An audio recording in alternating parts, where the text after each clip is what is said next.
Very few places on this planet are blessed with so much fullness.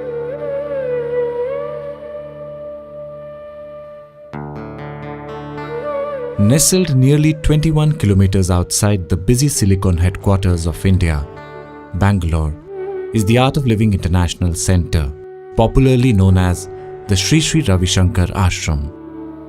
Millions of people from nearly every country on this planet visit this place each year.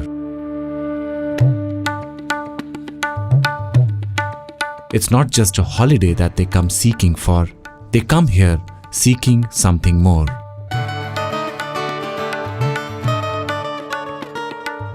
They come here seeking peace, serenity, rejuvenation, and above all, knowledge and spiritual upliftment.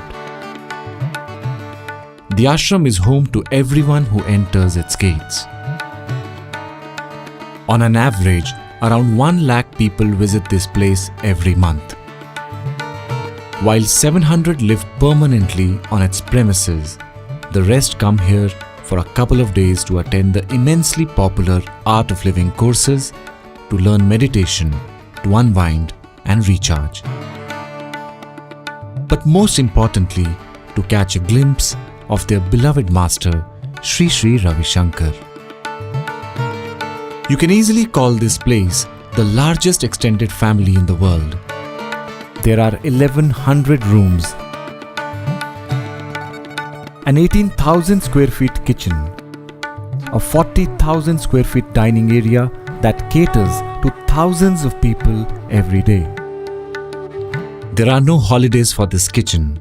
Come what may, 365 days a year, rain or storm, the food is served on time.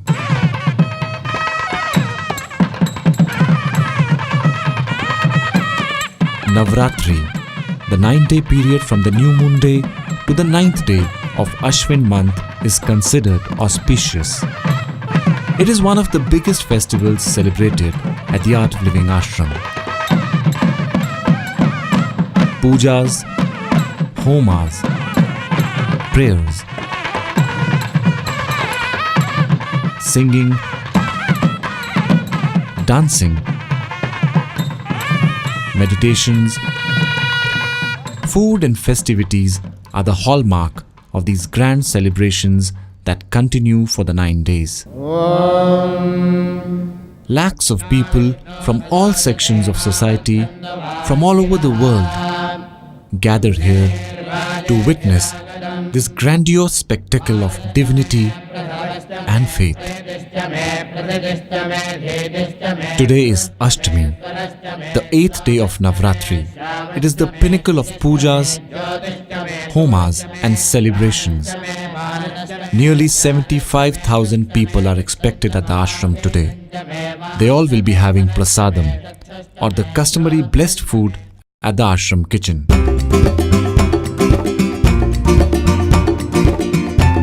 Like every day, an army of enthusiastic volunteers gears up for the job in the basement of the kitchen, armed with heavy-duty knives and chopping boards.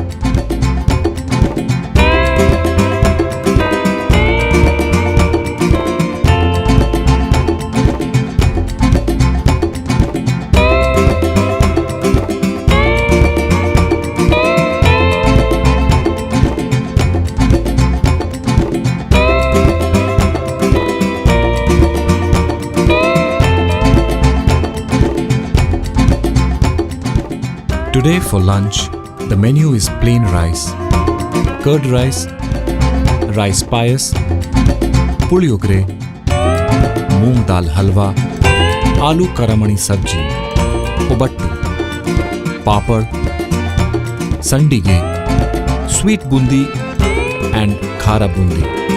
And the work has already started.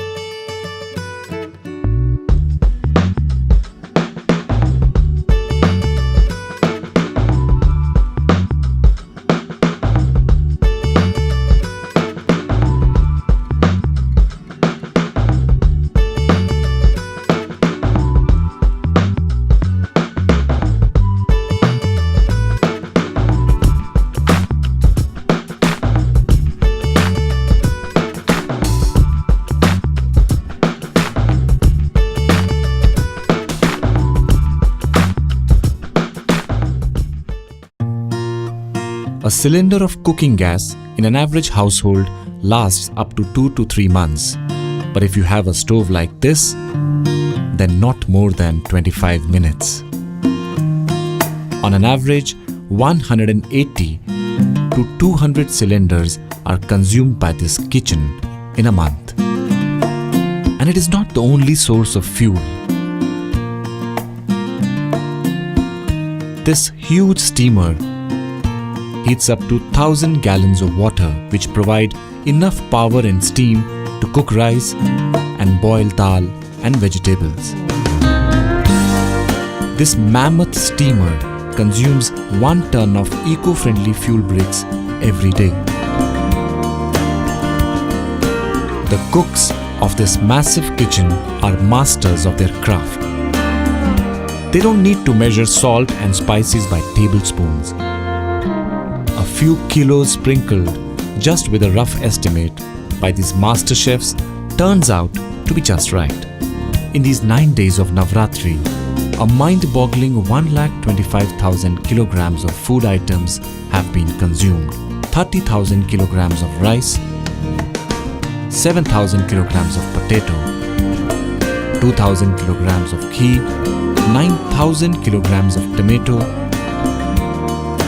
7,000 kilograms of cauliflower, 2,000 kilograms of tur dal, 11,000 liters of milk and other spices have been used to prepare this delectable Sattvic cuisine. The quantity of salt itself that went into the food was nothing less than a staggering 2,000 kgs. All the food cooked here is pure Sattvic food. Sattvic meaning high energy vegetarian food, which increases the subtle life force prana in the body. Not only physical cleanliness is important inside the kitchen, but a lot of emphasis is given to purity of mind as well. All this has a positive effect on the food. It's already 12:30 p.m. and the food has to be laid out by 1 o'clock. It's a race against time. It is more than surprising that this humongous kitchen is manned by a handful of people. It doesn't look like much of a concern. Everything is flowing as smoothly as every day. Preparing the food is one thing, and serving it to thousands of people in less than 1 hour is another Herculean task. But before that, the food needs to be transported to the dining area.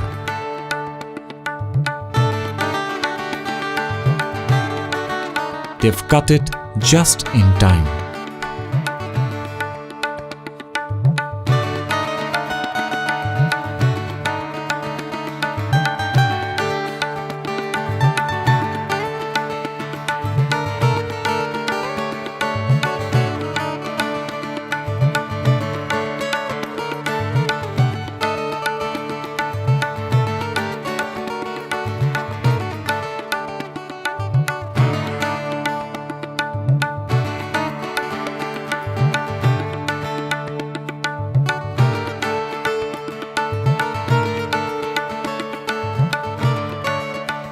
The hearts are already satiated with bliss and festivity.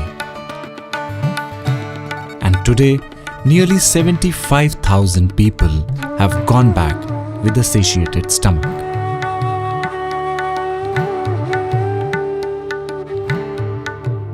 Meanwhile, in the kitchen, the preparation for the next meal has already started.